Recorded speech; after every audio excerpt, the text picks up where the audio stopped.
we have largely forgotten the physical discomforts of the itching, oppressive garments of the past. These are words that were never meant to be spoken on the stage, now translated, word for word, into a gripping, dramatic experience. You will abhor the air you breathe.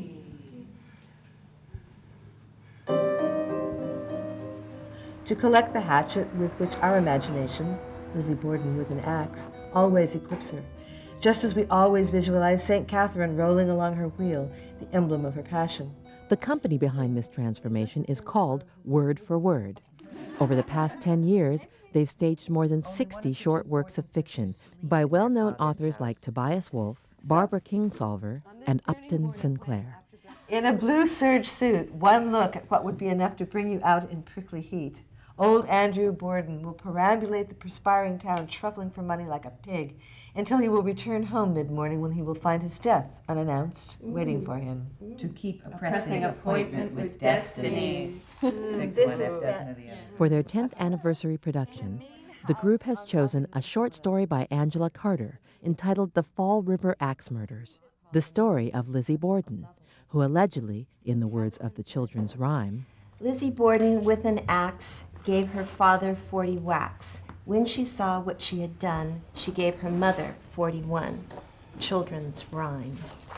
The process of turning words on the page into a theatrical experience begins with a series of readings like this one, in which the women discover the dramatic possibilities of the text together.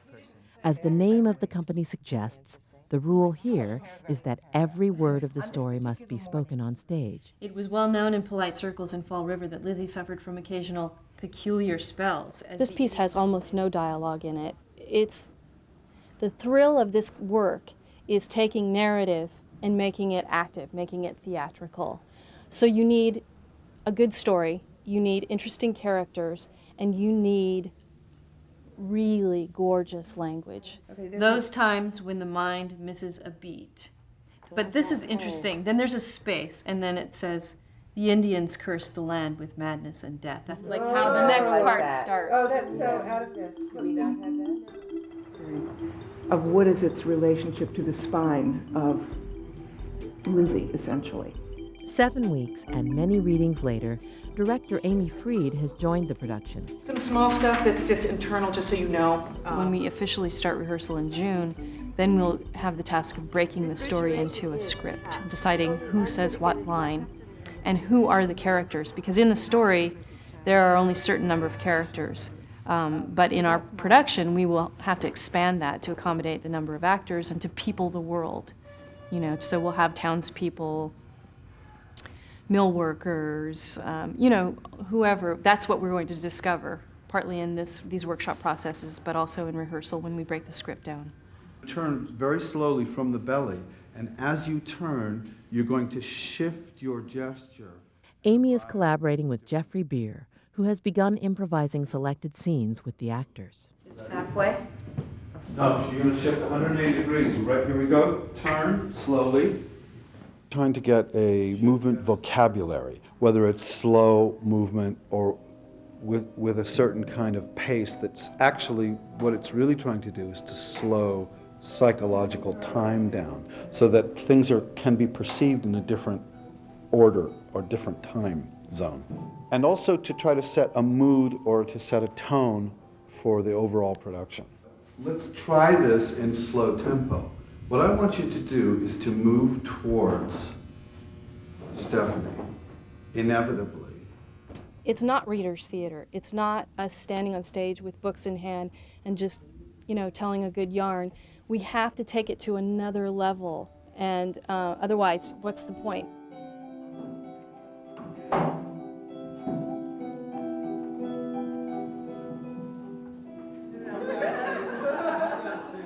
When we finish our little kind of speed through, run through, and whatever happens, just don't freak. Somebody's on book. Call for a line when you need it. Don't worry about it if you go up. I may ask you to pick up or move faster. 4 months later, the production is beginning to take shape. Amy and Jeffrey have completed the laborious work of breaking down the story into a script. assigning lines to a total of 11 players, including all of the charter members of Word for Word. And the mercury has touched the middle 80s already and shows no sign of slowing down its headlong ascent. As far as clothing was concerned, women only appeared to get off more lightly. Because there are only 6 characters in the story itself, several of the actors have been cast as a kind of Greek chorus. Long drawers, woolen stockings. Together, these actors speak in one omniscient voice, unraveling the mystery of Lizzie Borden, one telling fact at a time. Splash yourself with Parma violet, so that the reek of fleshly decay you always carried with you was overlaid by that of the embalming parlor. You would abhor the air you breathed. The directors have blocked the piece into hundreds of split-second moves, in which all 11 actors must move in perfect synchronization. It's an incredible creative workout, unlike anything else if you're directing it, because you have unlimited license as well. And it is demanding in a way that, a production of All My Sons is not. The problem solving and the economic problem solving, muscle you develop is incredible. Now start thinking in terms of, like Gilbert and Sullivan. So you don't have to always go to Rigoletto. You have a long story to get through. Singing is something I find really useful. I've used it a lot in rehearsals.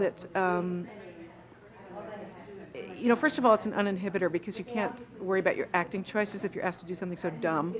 Your anxiety about singing supersedes your anxiety about your character work. And a flame-blown photograph of her solemn mother.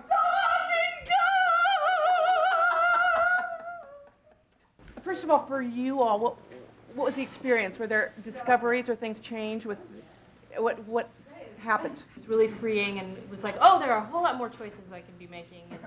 The singing, because it just listening to how people colored, their lines so differently than how we do it when we're just trying to speak all this stuff. That was. It helped you find the humor in an otherwise very dark tale. I mean, there is humor in it, but there's something about the music that encourages you to kind of let go.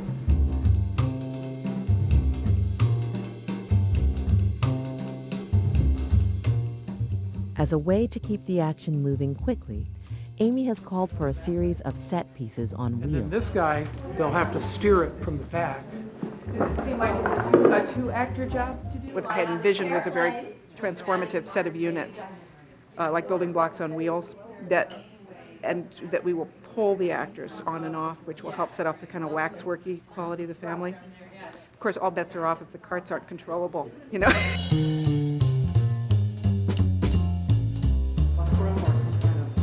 did it, we'll poke somebody's eye out. There. And she's and it's a straight line down.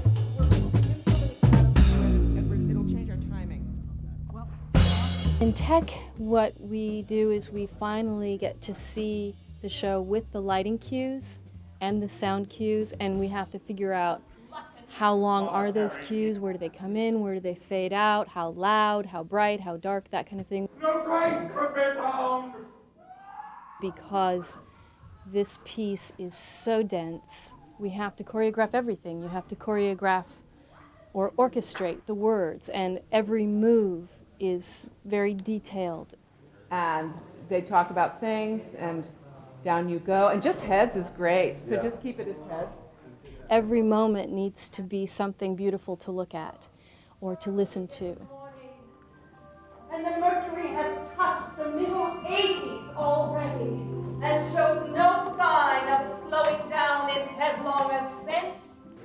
For me as a director, I mean, it's like nothing else, because it's like you are trying to create theatrical spine and moment and momentum out of a text that doesn't support it intrinsically. So the pictorial work is like never ending, because the constant challenge with this kind of theater is that you are making the case for why you're not home reading it in bed. Oh, I have seen the moon glint upon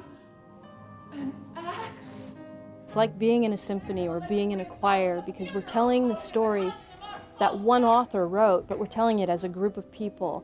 And so we have to create that author's voice, you know, using all these people. As with a group, we have to create one voice together. So it's quite a challenge, but it's so exciting, you know, to meet that challenge. And when it happens, it's thrilling for the audience and for us too. The angel of death